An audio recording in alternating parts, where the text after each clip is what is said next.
I'm very pleased to have with us our guest, Rob Burns, who is one of the co-founders of Nightside Brewery. Night Shift Brewery. Night Shift Brewery.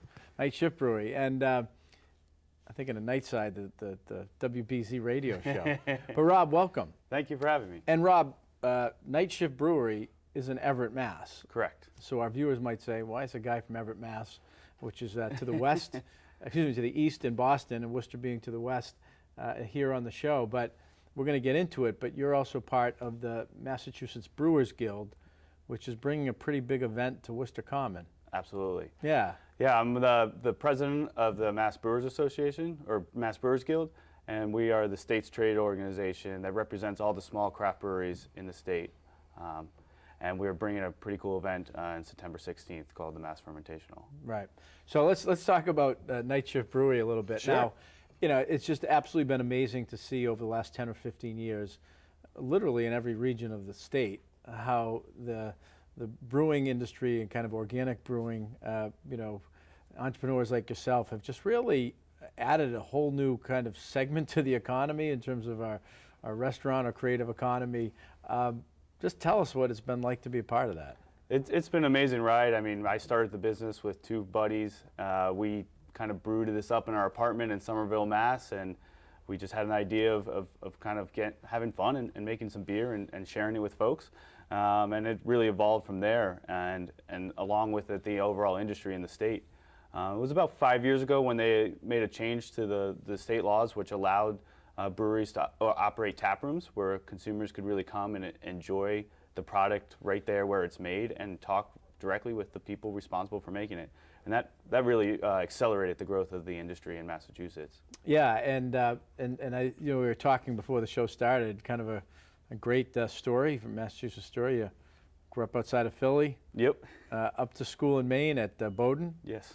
And then you were working in computer engineering or tech? Correct. Yeah, I was working for about 6 years for various Boston software internet companies, which was great, and I loved it. But I really wanted to set out and create something, and beer seemed like the perfect avenue to do that. Right, right.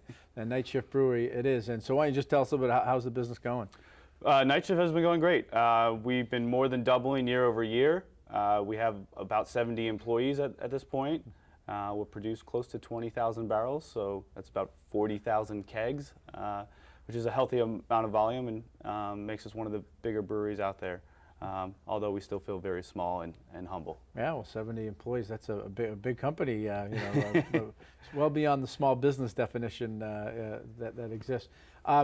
But so you mentioned the Mass Brewers Guild, and that was founded, I think you mentioned, back in 2007. Correct. To kind of be a voice for this, I guess, no longer fledgling industry. It's arrived and been pretty impactful.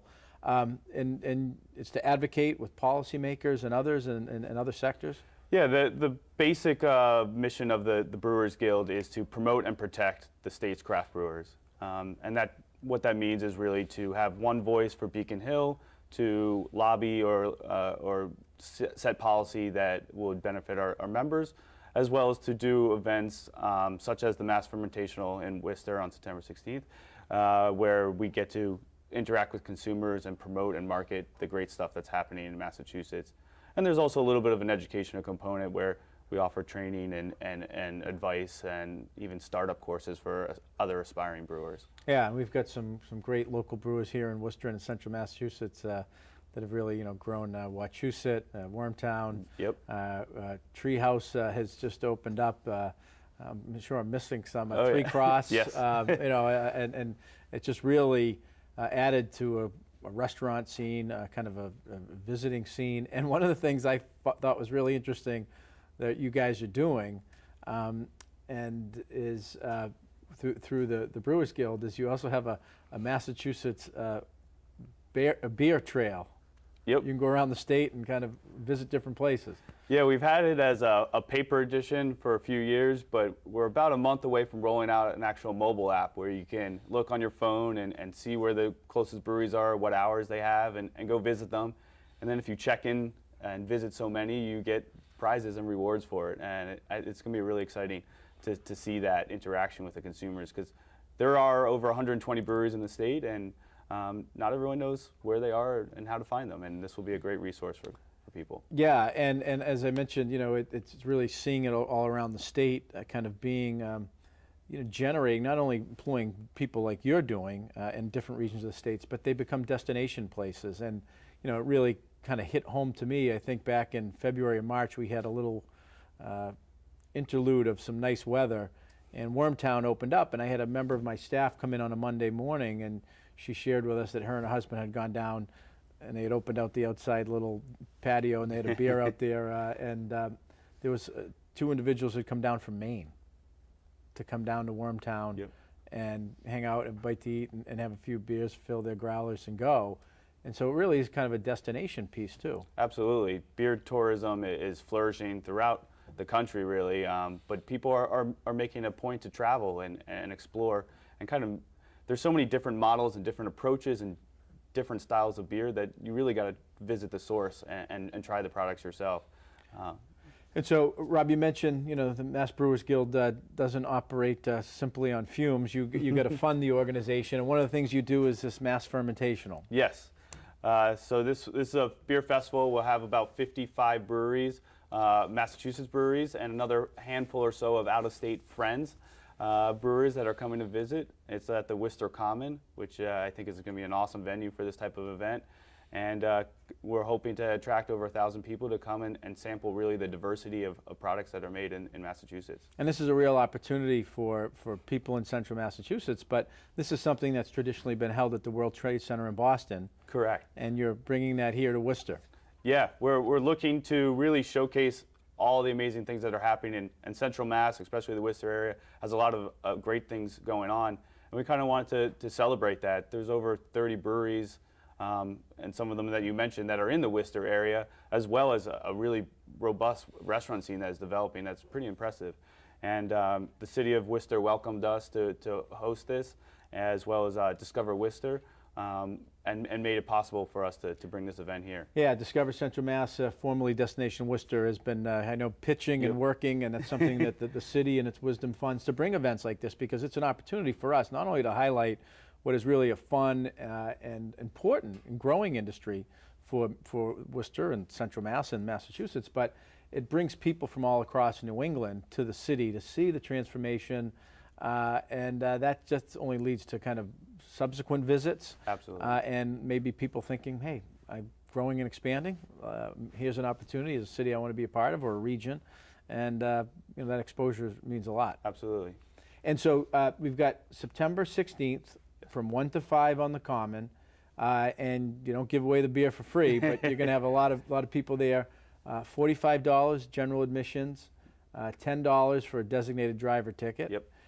And people want to get their information, sign up, learn more. You can visit massbrewersguild.org is the best place to find more information. We also have Facebook and Twitter and all that good stuff to keep up to date. massbrewersguild.org.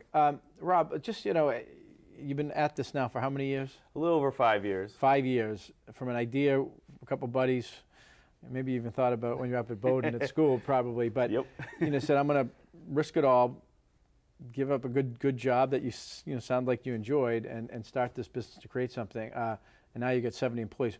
Where do you see the industry going? I mean, a lot of sectors plateau. People say it's the trend. I think it's well beyond a trend. Yep. I mean, this is. But where do you see it going? It has, over the last few years, had a really robust growth as an industry as a whole, 10, 20% annual year-over-year growth for the craft beer industry. This year it is slowing down to low single digits and stuff, so we are kind of reaching a saturation point, but there's a lot of challenges out there for small brewers, from access to market to sourcing ingredients, and there's a lot of big global beer players that are making it really tough for the small guys. By controlling the marketplace, controlling the distribution in ways that make it really hard for a small guy to get a tap handle or a place on a shelf. Yeah. So this, like every business, there's some challenges that you have and things things you've got to navigate. And is this the only event that you do, or do you do different events during the course of the year? We held a beer festival in the spring. Down at the Power Station, which is a very cool venue. We'll likely do that again next year. And where is that? That was in the south end of Boston. And we also have done a bunch of several smaller events, from Meet the Brewers, which was kind of like a speed dating round table event that was really successful, to some educational seminars, to boot camps for how to start up a brewery.